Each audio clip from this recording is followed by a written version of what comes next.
Good morning, Americans. This is your favorite alien on Wednesday, January 17th, 2024. Today's commentary is on a special subject. Television. Is it forever gone? Maybe. Remember back in the mid 20th century, around 1948, 47,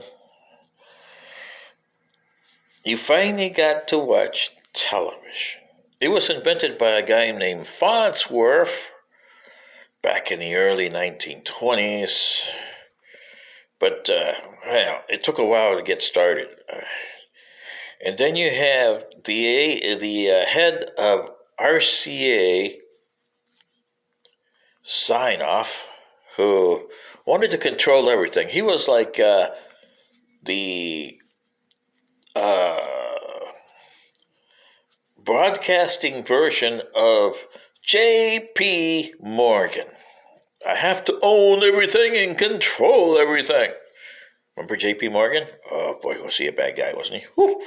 He also is a guy that, like Signoff, established what you have been killed for the rest of your life. He established the United States Fed. The Fed was the brainchild of J.P. Morgan. Well, today's broadcasting is the brainchild of Signoff over at RCA. So he found out about, in the 1930s, he found out about Mr.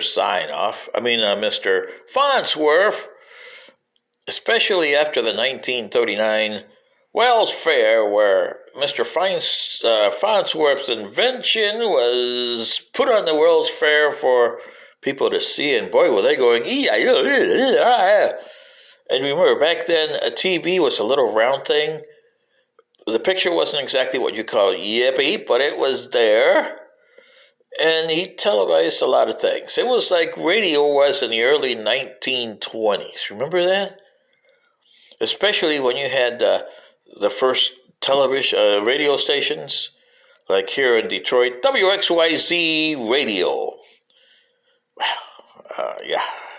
That was one of the first Signoff RCA radio stations. Okay. And like he did for radio stations here in the Metro Detroit area in 1921, I think it was, WXYZ 2122. In 1947, I believe 48, he established WXYZ TV, owned by the Blue Network that he had, from NBC Blue, okay? Well,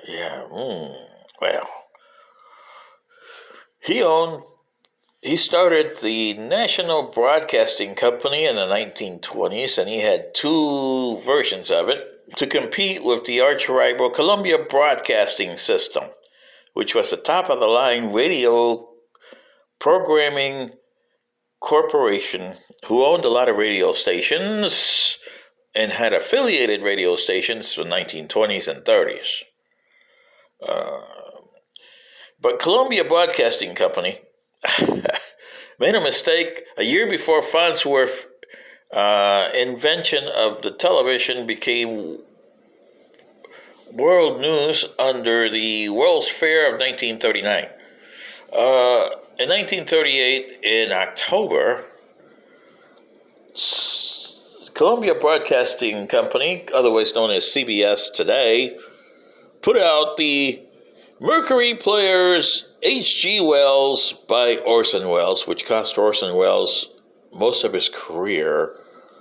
He was still around afterwards, and until you remember him when he did Nostradamus in the 1981 HBO series, The Man Who Saw Tomorrow, well, that revived his career a little bit. He passed away a few years later, but his career, for the most part, was dead after the Mercury Players, which he was doing pretty good. I mean, a couple of years into that. He spent a lot of time and did a lot of plays and that, but he did it so good, and the people at the time didn't believe in channel changing, or as you say, turn the dial. Yeah.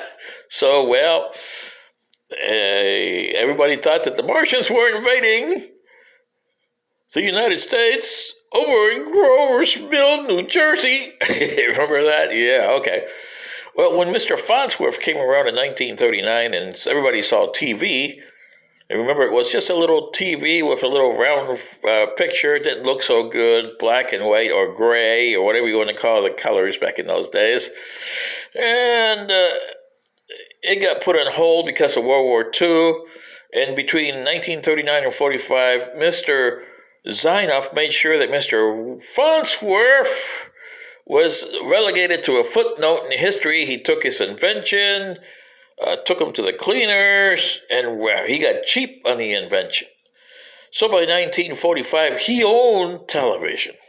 Mr. Farnsworth, well, he went on to die and not receive any credit for what he did. Poor guy.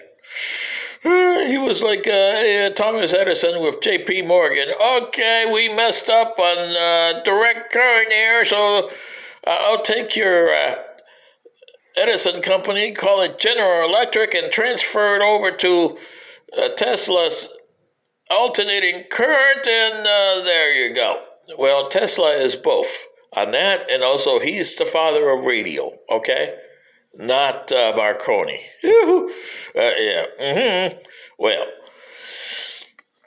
he was envisioning in the early 1900s wireless television, or as you call it today, streaming television, where you can get it on your phone, you can get it on your television, any little device you can get streaming. Video phones, like in the Lost in Space, remember video phones? Yo! Well, anyway, Mr.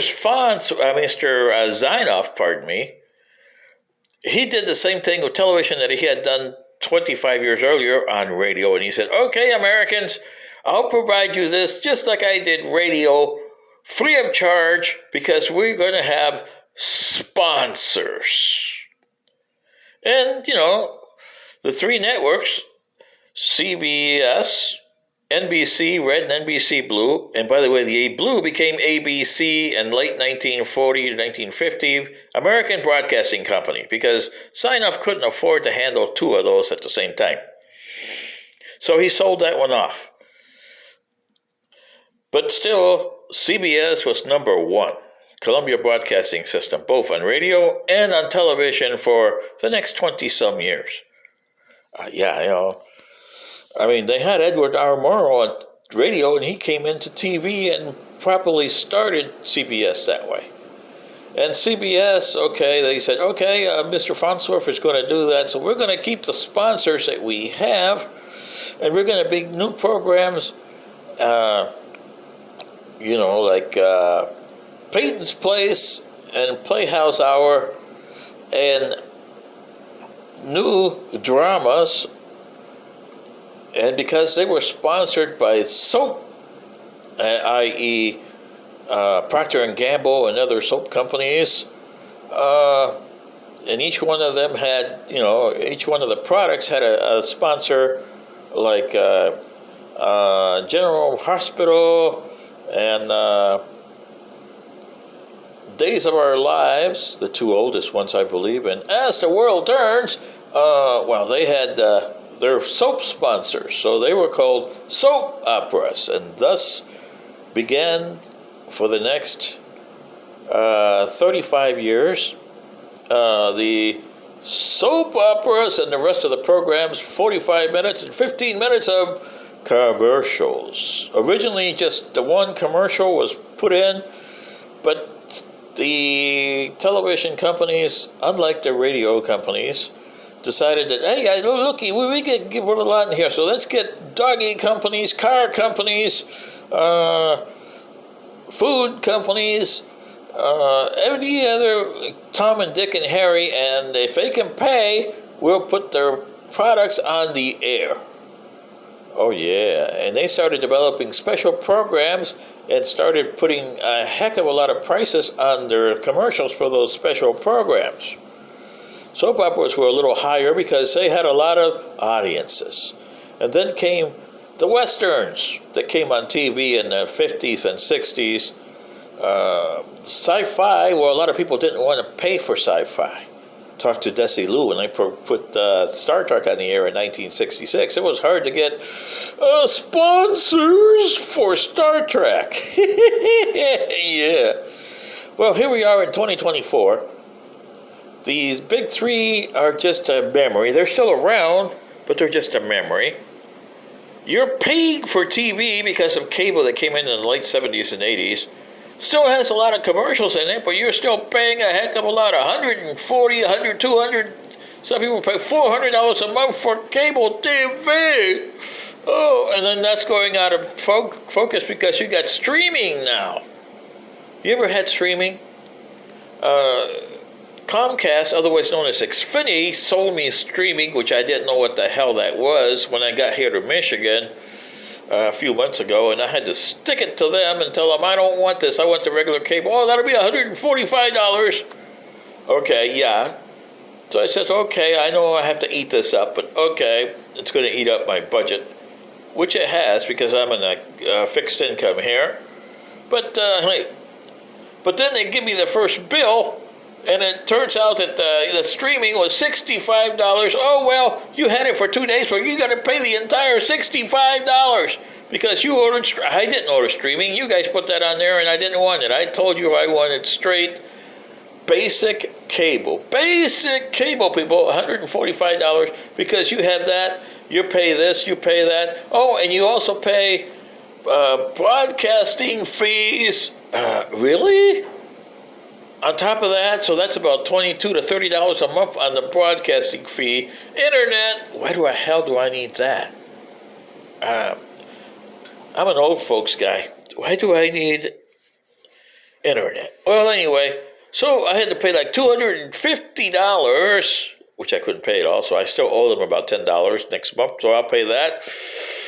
And hopefully get back to normal with watching cable at an exorbitant price. Oh, but you can get Sling TV for $40. Why do I want that?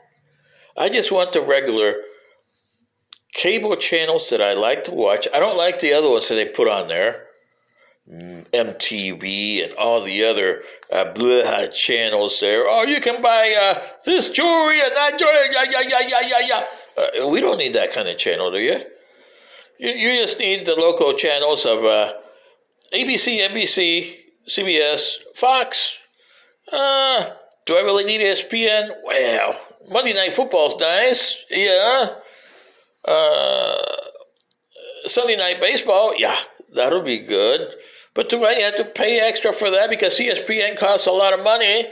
Well, you got to talk to Disney about that. And what do I need Disney Plus? Yo! Yeah, really. Mm-hmm.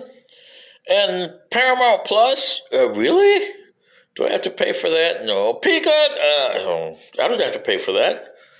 Heck, on my TV that I bought 2 years ago after my wife passed away, my son bought it for me, I get Roku and, not Roku, but, well, I do get that. Netflix, I get that, but that's paying money, people. I don't pay for that, but I get Pluto, Plex, and Tubi, which are for free because you get Wi-Fi, and you put it on your Wi-Fi, and you got yourself TV without the, but you always want to know what's going on in your local channels. And you need baseball and football. Whether you like it or not, you need to pass the day. And there are some days where, you don't have anything, so you have to go to Tubi and that and watch the old guys like, Stargate, Star Trek, old westerns, or whatever you want to do. But you still got commercials on those channels. You still have to watch commercials. And you're paying for it these days. So see, Americans, what's the honor of TV? Where is the promise that they made us that it's going to be free on you because we got sponsors? Really? You tell me. I don't see you guys angry about this. You pay your streaming and you pay your cable. up the wazoo on both of them, because is streaming really worth 20, 40, 60, 80, 120, $200? Is cable really worth $200 a month? Or 145? Really? With all the commercials they put on there? Yeah. And the big programs that you had, HBO, Cinemax, and Showtime, are on the way out. Nobody likes those anymore. Sci-Fi Channel used to be good. It's not good anymore. It's lousy. Because they don't understand what that channel is. And that's because it's owned by NBC Universal. Yeah. So this is what I'm saying, Americans. Where is the gripe? You're griping about Trump. You're griping about everything else. And I don't see anything griping about this. And you're paying through the wazoo on TV. Really? This is your favorite alien. Good day.